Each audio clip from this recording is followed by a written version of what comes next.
Vamos lá então. Mais uma vez, boa noite a todos.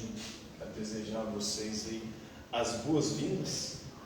Estão retornando de férias, alguns que estavam de férias, outros são novos, não sei se vocês estavam estudando ou se estão retornando aos estudos agora. De qualquer forma, é isso, desejar as boas-vindas para vocês. Espero que tenham descansado, curtido, aproveitado bastante esse período de férias ou esse tempo que vocês ficaram fora da escola e que possam retornar aí esses 6 meses, vai ser curtinho, bem breve, para terminar o ensino médio e dar continuidade na carreira de vocês, de estudos, seja fazendo um curso superior ou um curso técnico, seja lá qual atividade profissional vocês escolherem. Meu nome é Pedro, sou professor de filosofia, para aqueles que não me conhecem, e vamos trabalhar com esse conteúdo nesse semestre, no terceiro eixo, conteúdo de filosofia, e no terceiro ano nós estudamos a filosofia contemporânea. A filosofia contemporânea é a filosofia que começa no século XIX, na verdade ela começa depois da Revolução Francesa, em 1789, e vem até os dias atuais. Então vamos conhecer os filósofos desse período. Mas antes de entrarmos especificamente na filosofia contemporânea, vamos falar de um filósofo muito importante, talvez o último dos grandes filósofos modernos. A modernidade ela durou do século XV ao século XVIII. E o último dos grandes filósofos modernos é considerado Immanuel Kant. Depois dele vem Hegel, já numa outra pegada, numa outra perspectiva, com um pensamento contemporâneo, apesar de que Hegel vai ser muito influenciado pelo pensamento de Kant. Então vamos começar com Kant, filósofo do século XVIII, que viveu no contexto do iluminismo, e vamos tentar compreender aí o pensamento dele. Então, começando por essa primeira questão aqui. Explique o exame crítico da razão empreendido por Kant. Antes de Kant, 2 correntes filosóficas estavam degladiando, se enfrentando, disputando sobre a questão da origem do conhecimento. Nós conhecemos graças a quê? Graças à experiência sensível, ou seja, graças aos sentidos, visão, audição, tato, paladar e olfato, ou graças à razão? O que vocês acham? A gente conhece graças aos sentidos ou graças à razão? Sentidos?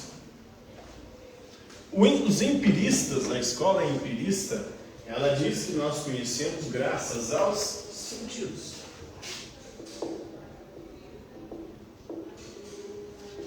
O empirismo vem do grego emperé, que significa experiência. Experiência é o quê? Experiência sensível. Ou seja, nós conhecemos graças aos 5 sentidos: visão, audição, tato, paladar e olfato. Uma outra vertente, uma outra escola é o racionalismo. O racionalismo vai dizer que nós conhecemos graças à razão. Os empiristas dizem o seguinte: a razão, sem os sentidos, ela não tem o que pensar. Se você não viu, não ouviu, não sentiu o cheiro, o sabor ou não tocou, você não vai ter nada na sua mente. Porque não há nada na nossa razão, no nosso intelecto, que não tenha nada chegado, senão por meio dos sentidos. Tudo que a gente pensa, tudo que está na nossa razão, veio dos sentidos, segundo o empirismo. Mas aí vem os racionalistas e falam assim: peraí, mas os animais têm sentidos, não tem? Os animais têm visão, audição, tato, paladar, olfato. Inclusive, os animais têm uma visão ou audição com algum dos sentidos muito mais apurado que o nosso. Vocês sabiam disso? Os papagaios, por exemplo, eles enxergam muito mais coisas que a gente. Corujas enxergam à noite muito melhor do que a gente. A audição de gatos e cães é muito melhor do que a nossa. A nossa visão é melhor que a dos cachorros. Mas o olfato do cachorro é muito melhor do que o nosso. Tanto que o cachorro ele se reconhece não pela visão, mas pelo cheiro. Por isso que um cachorro, quando ele se olha no espelho, ele não sabe que é ele. Ele acha que é um outro cachorro. Porque a visão não é o principal sentido do cachorro. Mas eles cheiram muito melhor. E por isso, para se identificar, para identificar um território que é deles, o que eles fazem? Mija, né? Faz xixi ali para demarcar o território. Ele sente o cheiro dele, ele sabe que ali é o lugar dele. E quando não tem o cheiro dele, ele já faz logo para poder demarcar. Então ele se entende, ele se percebe a si mesmo a partir do cheiro, não a partir da visão. A gente consegue se identificar no espírito. Só tem 3 animais que se reconhecem no espírito. Você sabe o que é? Se reconhece olhando para o espelho. Só nós, seres humanos, algumas espécies de macacos e os golfinhos. Os 3 animais que se reconhecem pela visão. Mesmo nós, bebês, por exemplo, não se reconhecem no espelho. É preciso desenvolver um pouco a racionalidade para eu conseguir identificar que a figura diante dele ali não é um outro ser, mas é ele. Então, os racionais vão dizer isso, né? Se não fosse a razão, os sentidos não valeriam de nada. Por isso que os animais não produzem conhecimento. Nós conhecemos graças à razão.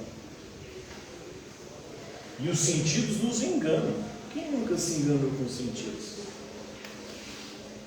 Você olhou alguma coisa de longe, achou que era uma coisa e chegou perto era outra? Já cumprimentou alguém achando que era um conhecido e não era?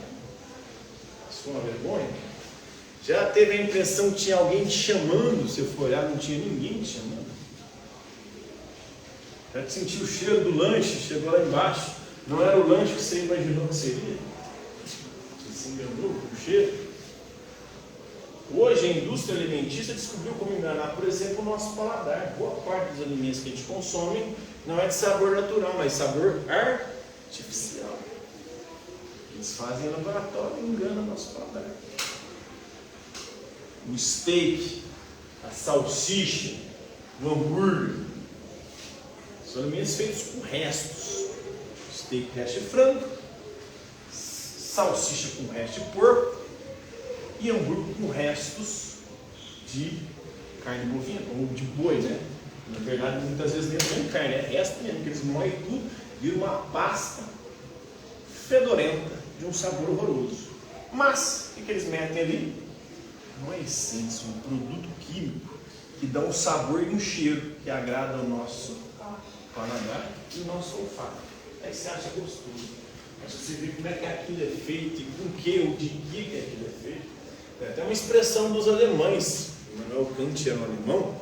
Os alemães diziam o seguinte: se a gente soubesse como as salsichas e as leis são feitas, a gente não consumiria nenhuma das duas coisas.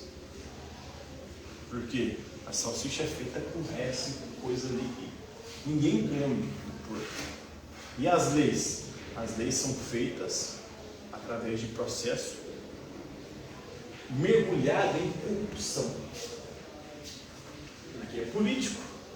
A gente acha que só os políticos do Brasil são corruptos, mas a corrupção existe no mundo inteiro. Claro que aqui nós temos uma percepção da corrupção maior. Por quê? Porque no nosso país, infelizmente, as leis são muito coniventes com as práticas de corrupção. Então essa briga. O Kant vai tentar resolver essa briga entre empirismo e racionalismo. Ele vai dizer o seguinte: não é só um, nem só outro. Na verdade, nós conhecemos graças aos dois. Esse é o exame crítico que ele vai fazer da razão, a sua crítica da razão pura. A razão pura sozinha não pode conhecer nada. Ela precisa dos sentidos. Os sentidos que enviam as informações para a razão processa essas informações e transforma isso em conhecimento. Então esse é o exame crítico da razão que ele faz. A razão sozinha não pode conhecer nada, mas os sentidos sozinhos também não podem produzir conhecimento. Entenderam? Então para o Kant não é só o sentido nem só a razão. Sozinho, nenhum dos dois podem produzir conhecimento. Um precisa do outro. Os sentidos captam as informações da realidade.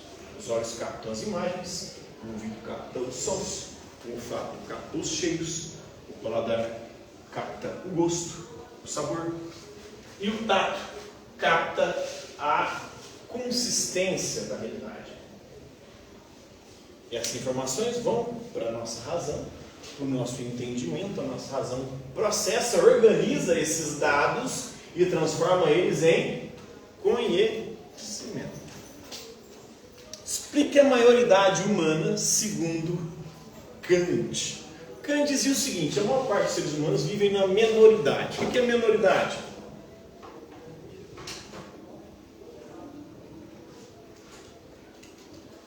Menoridade é conhecido por nós como alguém que é de menor. O que é um de menor?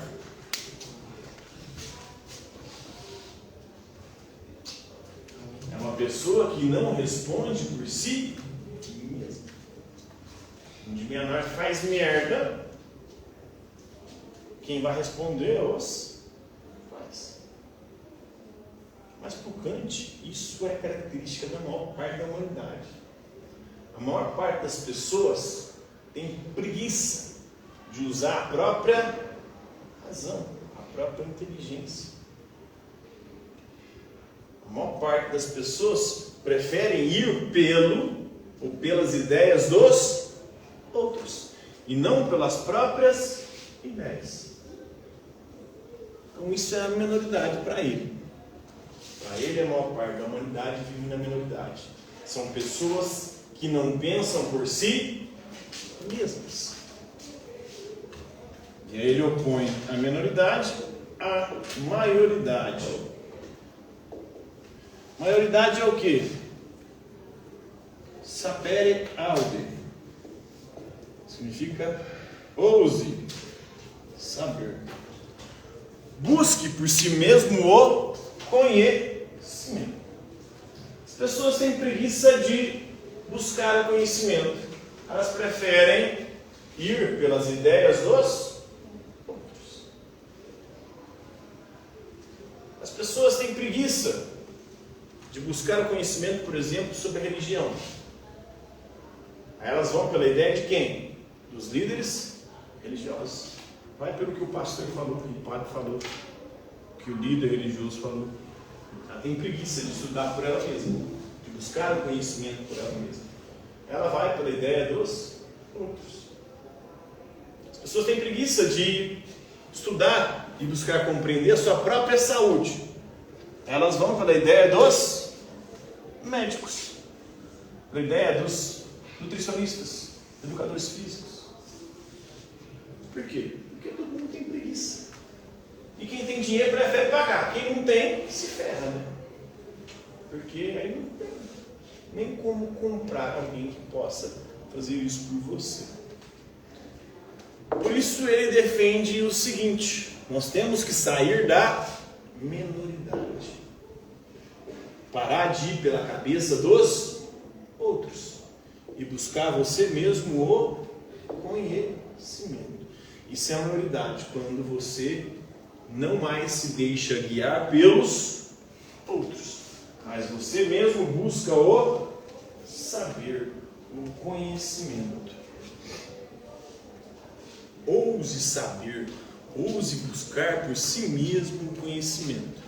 Assim você pode atingir a autonomia. O que é a autonomia, segundo o Kant?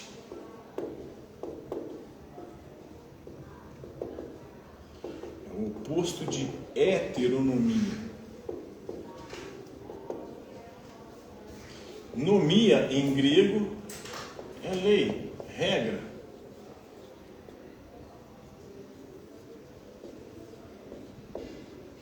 Hétero, vocês sabem o que é hétero em grego?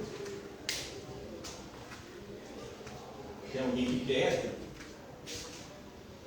Você é hétero? O que é ser hétero? Mais hétero. Tipo assim. Eu gosto muito de só. Você gosta do sexo diferente. É, sexo diferente. Hétero é diferente.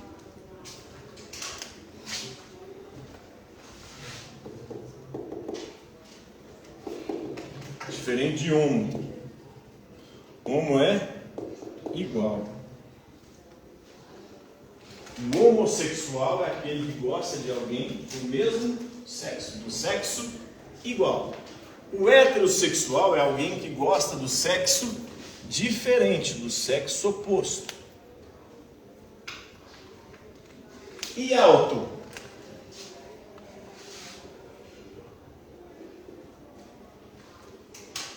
Um automóvel. O que é um automóvel? Um carro. Móvel, movimento. Auto, a si mesmo. Automóvel é um veículo que move a si mesmo. Autoajuda é você ajudar a si mesmo. Então, auto é si mesmo.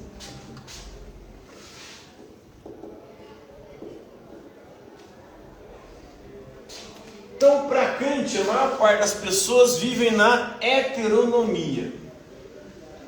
Vive seguindo as leis e as regras dos outros. Isso é minoridade. Os outros que dizem para você o que você deve ou não fazer. Os outros que dizem para você o que você pode ou não fazer. Isso é heteronomia. Para Kant, a gente tem que sair desse estado de heteronomia e buscar a autonomia. Buscar você mesmo, fazer as suas próprias regras, as suas próprias leis. Parar de depender dos outros. Parar de ficar sob a tutela dos outros. Então isso é autonomia para Kant. É quando você é capaz de fazer as suas próprias regras e as suas próprias leis. E não ficar seguindo as leis e as regras que os outros te impõem.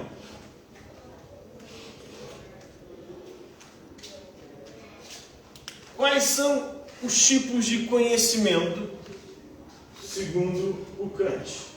2 tipos básicos.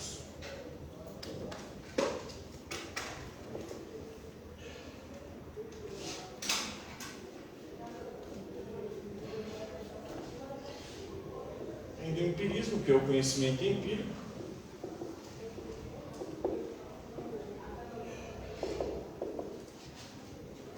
Ou também conhecido como conhecimento a posteriori.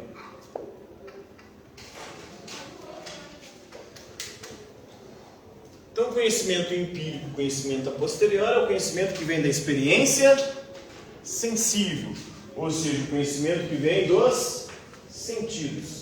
A posteriori por quê? Porque vem depois que você, por exemplo, vê. Antes de você ver alguma coisa, não tem como você saber aquela coisa. Não tem como você ter conhecimento sobre ela. Você tem que ver, ouvir. Por isso que é a posteriori. É depois que os sentidos entram em contato com a coisa.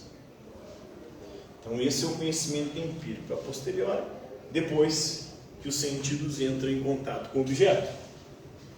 E tem o conhecimento puro.